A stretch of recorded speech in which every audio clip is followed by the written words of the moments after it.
Hello, my name is Tim Ormsby, State Representative from the 3rd Legislative District in Spokane. I want to welcome you to our weekly video update. And this is a different format than we usually have where we're on the House floor, but we're trying to bounce around a little bit, try to get to different places in the Capitol, give you at home a different view from week to week about some of the places where we spend our time and some of the things that we do in those places. And no matter whether you're an elected representative or senator, whether or not you're a lobbyist or a staff person here, or whether you're a visitor to the Capitol, there's a lot of fascinating places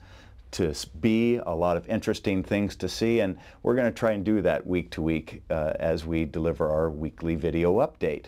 I'd like to catch up, folks, a little bit on some of the things that have been going on. We're currently taping this from my office. We've got this modest little quarters on the first floor of the Legislative Building, and this is where we begin our day, check in from time to time, and end our day here as well. We begin about 8 a.m., get ourselves together for committee hearings, for floor action, for caucus activity. It's also where we meet during the day and check in from time to time. At the end of the day, we go over the day's events, prioritize issues, communications,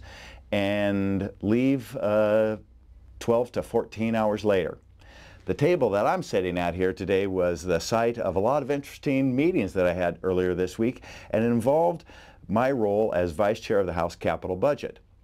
It's a small space, so we can't fit any more than 3 or 4 visitors here, but today, or this week, we talked about issues that involved the capital budget, which are largely things that the state builds. Could be schools, could be higher ed institutions, but this week we talked about infrastructure, stuff that's not really appealing when you first begin to think about it, things like water pipes and sewer pipes and stormwater and wastewater treatment, but it's one of the things people expect government to do, and it's our responsibility to make sure that we're delivering clean water, that we're treating wastewater, and that we're responsibly taking care of and are proper stewards of our environment. And we had a lot of communities in here, small, rural, Eastern Washington communities, as we talked about their priorities for fire suppression and safe drinking water in their small communities, and what the state's role is in helping them to build the kind of facilities that they need to have in order to deliver those services to their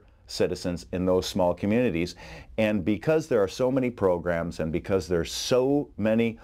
pots of money, whether they're local money or state money or federal money, it's difficult for jurisdictions that don't have huge staffs in their city to be able to navigate through the system and find out where those opportunities are for them to fund these very vital government services. We spent a lot of time this week going over the details of how they can do it and what's the state's role to deliver those services to those small communities that don't have a huge and sophisticated city division, it's very much unlike what we have in the large communities like Spokane. And when we fill these roles, we are first and foremost state representatives, looking at the statewide picture, trying to imagine how we resolve statewide issues. And it's our job as your local representative to take those statewide issues and translate them into the things that are important in our community. For example, these infrastructure issues about clean water and